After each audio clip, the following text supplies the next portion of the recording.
Hello बच्चों, अभी तक मैंने आपको मैट्रिसेस के यानी विविध प्रश्नावली के 9 क्वेश्चन करा दिए थे। अब ये क्वेश्चन नंबर 10 है।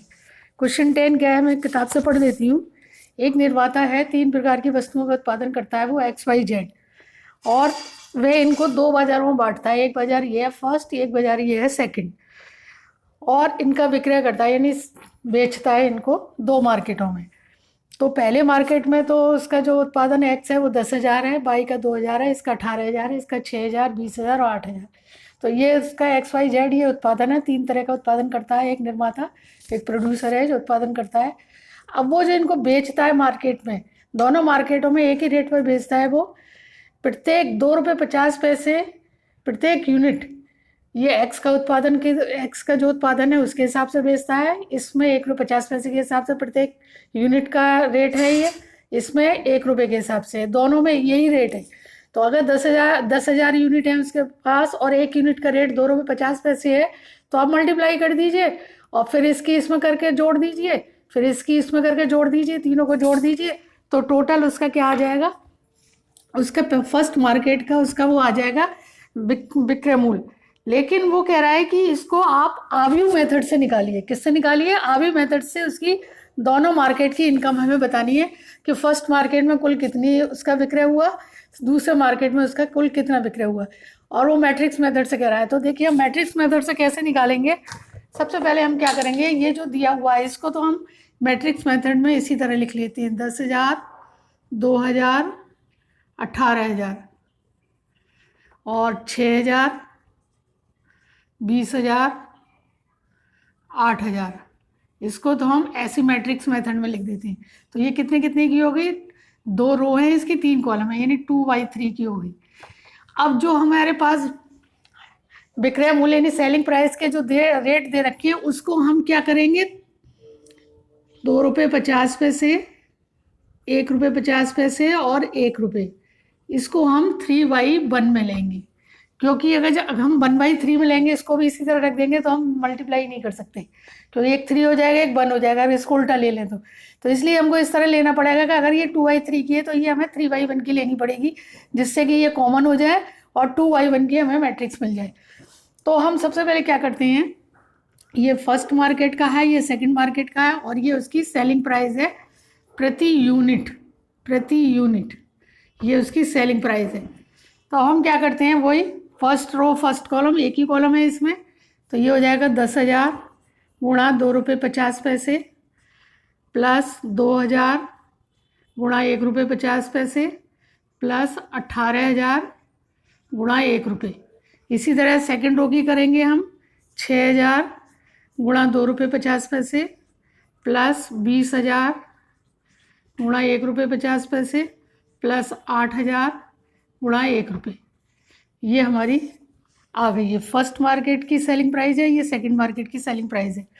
अब मल्टीप्लाई करेंगे हम, कितना हो जाएगा, ये 25,000 हो जाएगा। मल्टीप्लाई करेंगे तो 25,000, ये कितना हो जाएगा, 15 दूनी 30, 3,000 हो जाएगा, ये 3,000 और ये 18,000, ये 18,000 हो जाएगा। नीचे कितना हो जाएगा, 25 का 150, यानी ये 15,000 हो जाएगा, और ये कितना हो जाएगा, 30,000 हो जाएगा। ये 15 दूनी 30, 30,000 हो गया, और ये 8,000 हो गया।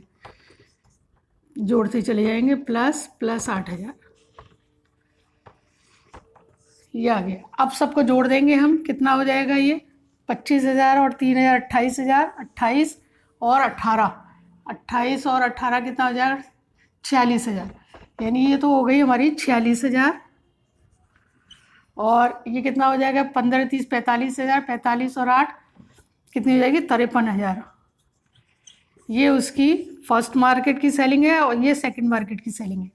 यानी एक बार जोड़ लेते हैं, 25, 3, 28,000, 28 और 18, 46,000 हो गया, और ये हो गया 15, 30, 45,000, 45 और 8 हो जाएगा 53,000। तो ये उसकी टोटल सेलिंग हुई उसकी, जब इस हिसाब से उसने विक्रय मूल्य दिया हुआ है। तो ये आ गया, ये हमारा आया विक्रय मूल्य, टोटल विक्रय मूल्य, यानी इतने रुपए का इसने फर्स्ट मार्केट में बेचा, इतने रुपए का इसने सेकंड मार्केट में बेचा। अब आगे भी एक चीज़ और वो कह रहा है, आगे कह रहा है कि यदि उपयुक्त तीनों वस्तुओं की इकाई की लागत, अब वो कॉस्ट प्राइस दे रहा है क्रमशः 2 रुपये, यानी कॉस्ट प्राइस दे रहा है वो, कॉस्ट प्राइस, कॉस्ट प्राइस दे रहा है वो एक्स की, तो दे रहा है वो 2 रुपये 50 पैसे, रुपीज़ 2 रुपये 50 पैसे, नहीं सॉरी 2 रुपये।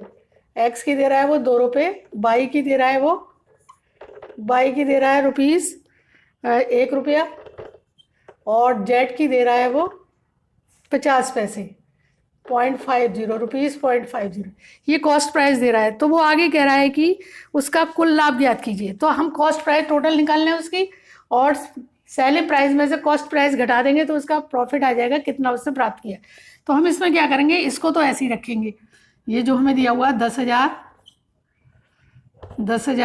2,000 और 18,000, इसको तो ऐसे ही रखेंगे। और ये 6,000, 20,000 और 8,000, इसको तो ऐसे ही रखेंगे। ये 10,000 है और ये 2,000 है, 2,000। और अब उसकी जो कॉस्ट प्राइस है उसको हम, ये वही हो गई, किसकी हो गई, ये 2/3 की, 2/3 की। तो इसको हमें 3/1 में लेना पड़ेगा। तो ये हो जाएगी 2, 1 और 0.50। ये है इसकी कॉस्ट प्राइस। क्या है इसकी, ये कॉस्ट प्राइस। अब हम क्या करेंगे, वही पहली रो पहला कॉलम, एक ही कॉलम है इसमें, ये कॉस्ट प्राइस है, कॉस्ट प्राइस। तो क्या हो जाएगी, ये 10,000 गुणा 2 प्लस 2,000 गुणा 1 प्लस 18,000 गुणा 0.50। इसी तरह इसकी करेंगे 6,000 गुणा 2 प्लस 20,000 गुणा 1 प्लस 8,000 गुणा 0.5। ये आ गई, ये फर्स्ट मार्केट की है, ये सेकंड मार्केट की है। तो अब कितना हो जाएगा, ये 10 दूनी 20,000 हो गया, ये 20,000 प्लस 2,000 हो गया, ये प्लस 18 पंजे 90 है, 9,000 हो गया ये। और ये हो जाएगा 12,000, ये कितना हो जाएगा 20,000, और प्लस ये कितना हो जाएगा 8×45 4,000। ये आ गया निकल के। अब कितना हो जाएगा 20 दून 22 और 9 31,000। और ये कितना हो जाएगा 20 3 32,000, 32 और 4 36,000।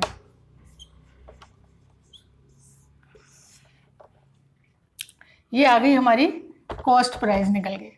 अब टोटल लाभ कह रहा है, वो लाभ कितना होगा, टोटल लाभ होगा उसका, अब इसको मैं मिटा देती हूँ यहाँ से, कुल लाभ, कुल लाभ बराबर होगा selling price minus cost price. तो सेलिंग प्राइस कितनी आई थी फर्स्ट मार्केट की, 46,000 माइनस 31,000, और दूसरे की सेकंड की आई थी 53,000 माइनस के 36,000। तो घटा लेंगे कितना आएगा, ये हमारा, ये आ जाएगा हमारा 6 में से गया 5, 15,000। फर्स्ट मार्केट ही तो आई 15,000 और सेकंड मार्केट की आएगी हमारी 7 हो गया 4 में 17,000। तो ये हमारा आंसर हो जाएगा। यानी कुल लाभ पहले मार्केट में उसको 15,000 का हुआ, दूसरे मार्केट में उसको 17,000 का हुआ। तो इस तरह से हम निकालेंगे। यानी हमें ये 2/3 की है तो 3/1 की करेंगे, और क्योंकि हमें मल्टीप्लाई करना है तो ये हमारा कॉमन होना चाहिए, इसका कॉलम और इसकी रो एक होनी चाहिए। तो 2/1 की हमें मिल गई, 2/1 की हमें मैट्रिक्स मिल गई। ऐसे ही इसमें करेंगे। तो आशा है समझ में आया होगा बच्चों। अब अगला क्वेश्चन लेते हैं। हेलो बच्चों, अगला क्वेश्चन आता है हमारा क्वेश्चन नंबर 11। वो कह रहा है एक मैट्रिक्स एक्स ज्ञात कीजिए जिसमें कि वो हमें ये दे रहा है। तो अब इसमें ये दे रहा है एक्स, ये दे रखा है उसने, एक्स की इसमें मल्टीप्लाई है, तो एक्स जो है हमें निकालना है। तो सबसे पहली चीज़ है कि एक्स को हम क्या माने, किस ऑर्डर की माने, ऑर्डर हमें कौन सा लेना होगा। अगर हम इसे 2/2 की लेते हैं, अगर मान लीजिए ये मैं 2/2 की लेती हूँ और ये है मेरी किसकी है 2/3 की, और ये भी मेरी 2/3 की है, तो ये 2/3 की है मेरी, तो मल्टीप्लाई तो हो जाएगी 2/3 की मिल जाएगी, जो मुझे इसके कोफिशिएंटों को बराबर कर देगी। 2/2 से तो मेरा चलेगा। अगर मैं ये 2/3 की लूँगी तो मल्टीप्लाई नहीं हो सकती। अगर मैं 3/2 की लेती हूँ अगर, तो मल्टीप्लाई तो हो जाएगी, लेकिन मुझे 3/3 की मिलेगी, जो कि मेरी है 2/2 की, 2/3 की है। तो मैं इनके कोफिशिएंटों को बराबर नहीं कर सकती, इसलिए मुझे यहाँ पर किसकी लेनी पड़ेगी, 2/2 की। सपोज कर ले मैंने ले लिया ABCD, ये मैंने ले लिए, और ये मेरा है 1 2 3 1 2 3 4 5 6। तो ये मेरी 2/2 की है और ये मेरी 2/3 की।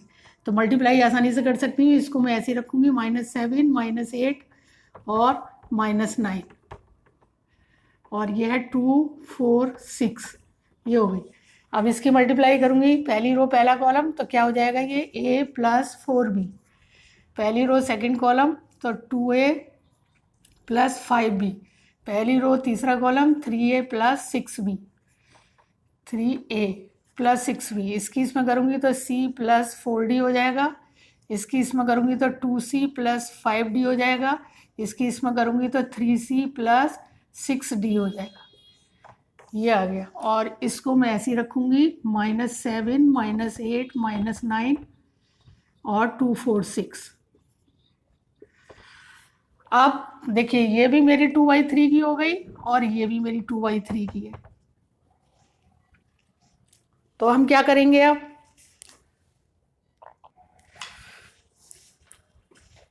ये भी मेरी 2/3 की हो गई, ये भी मेरी 2/3 की हो गई, दोनों 2/3 की हो गई। अब हम इनके कोफिशिएंटों को बराबर करेंगे, तो क्या हो जाएगा, A + 4B बराबर हो जाएगा -7, 2A + 5B बराबर हो जाएगा -8, 3A + 6B बराबर हो जाएगा -9। अब इसको ले लेंगे C + 4D, C + 4D बराबर हो जाएगा मेरा 2, 2C + 5D बराबर 4, और 3C + 6D बराबर 6। तो ये मेरी फर्स्ट, सेकंड, थर्ड, फोर्थ, 5 और 6, ये मेरी 6 वो बन गई इसमें। इनके कोफिशिएंटों को बराबर किया मैंने, एलिमेंट्स को। तो A + 4B बराबर -7 है, 2A + 5B बराबर -8 है, 3A + 6B बराबर -9 है, C + 4D बराबर 2, 2C + 5D बराबर 4 और 3C + 6D बराबर 6। अब हमें निकालना है A, B, C और D की वैल्यू निकालनी है, क्योंकि जब ये निकाल लेंगे तभी हम इसमें रखेंगे, तो ये x मेरा निकल के आएगा। तो देखिए मैं क्या क्या लेती हूँ, मैं first from equation first and second, इससे लेते हैं फर्स्ट एंड सेकंड से।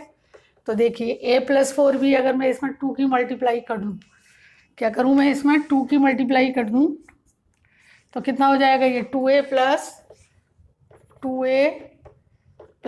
8B,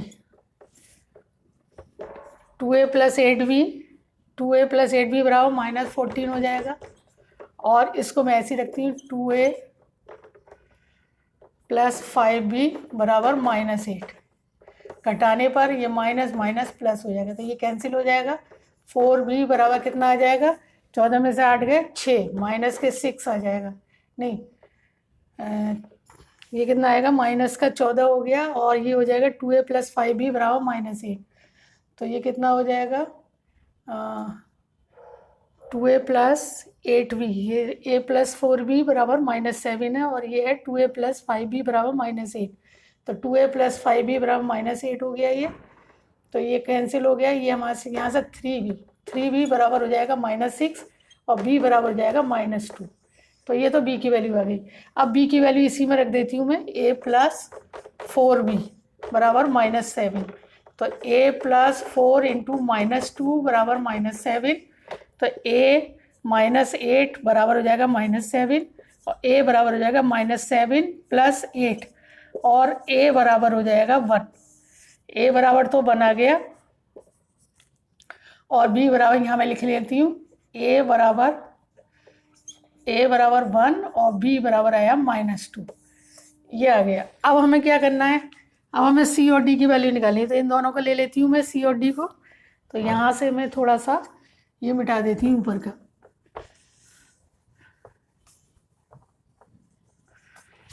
इक्वेशन 4 और 5 से, फ्रॉम इक्वेशन 4 and 5। तो 4 और 5 से लेंगे, तो यहाँ से भी मैं 2 की मल्टीप्लाई कर दूँ इसमें, तो 2C + 8D 2c plus 8d हो जाएगा, ये बराबर 4, और यहाँ हो जाएगा 2c प्लस,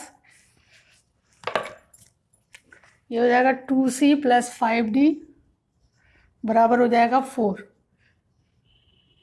2c घटाने पर माइनस माइनस माइनस, तो ये कैंसिल हो जाएगा, ये कितना हो जाएगा 3d बराबर हो जाएगा 0। 0 हो जाएगा तो d बराबर कितना हो जाएगा 0, इसको भी मिटा देती हूँ। तो d बराबर हो जाएगा d बराबर 0। ठीक है, अब हमें क्या करना है, d की वैल्यू मैं इसी में लगा देती हूँ। c प्लस 4d बराबर 2, तो c प्लस 4 इंटू 0 बराबर 2, और c बराबर आ जाएगा मेरा 2, और c बराबर आ जाएगा 2 के। तो d आ गया 0 और c आ गया 2। तो अब हमने जो माना था x माना था, x मैंने क्या माना था, x बराबर माना था मैंने a b c d, इसकी वैल्यू पुट कर देंगे। a इजकल टू आया 1, ये आया -2, और c इजकल टू आया 2, और d इजकल टू आया 0। तो ये मेरा आंसर हो जाएगा। तो बच्चों इस तरह से निकालेंगे, इसका आंसर चेक कर लेते हैं हम। 1 - 2 2, 0 सही आ रहा है बिल्कुल। तो बच्चों ये मैंने 2 क्वेश्चन कराए हैं, आशा है आपको समझ में आए होंगे। तो पहले हमें x को यही देखना है कि x को ऐसा लें कि हमारे बराबर जो 2/3 की मैट्रिक्स दे रखी है, तो 2/3 है हमारा, जैसे कि हम दोनों तरफ उनके एलिमेंट्स को बराबर कर सकें। तो बच्चों आशा समझ में आया होगा। थैंक यू बच्चों, अगला क्वेश्चन मैं अगले एपिसोड में कराऊंगी। थैंक यू बच्चों।